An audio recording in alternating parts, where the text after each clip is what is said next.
ewi bei mar mafuta manimalo magiwacho ni ne osechocho tijegi mapile ka pile to koro ochunogi mondo migi med bech wuoth kata fare.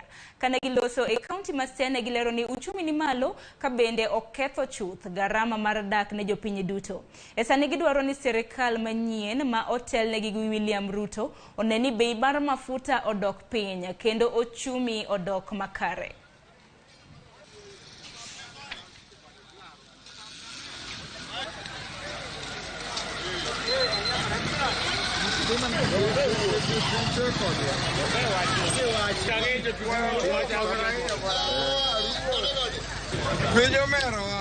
Serikali ambaye ni Mheshimiwa Ruto alituahidi kwamba sisi kama wananchi atapunguza bei ya unga na bei ya mafuta. Tafadhali tungeomba aizidishe na angalie mbinu huo, kwa sababu sisi wakati mwingine tunatumia hizi pikipiki za mkopo.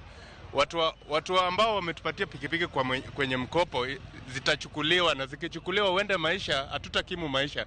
William Samoei Ruto alisema ya kwamba atajaribu kuteremsha maisha chini, na tunaona mafuta imepanda. Kwa mfano mimi kama mtu wa taksi nilikuwa nina drop mtu airport na 35,500 Kisumu. Sasa saa hii itabidi niweke fueli 3,000 ndio itanipeleka Kisumu nirudi hapa Siaya. Kwa hivyo itabidi tuongeze bei, na hiyo itaongeza gharama. Saa hizi tunakaa hata hakuna wenye watatumia taksi.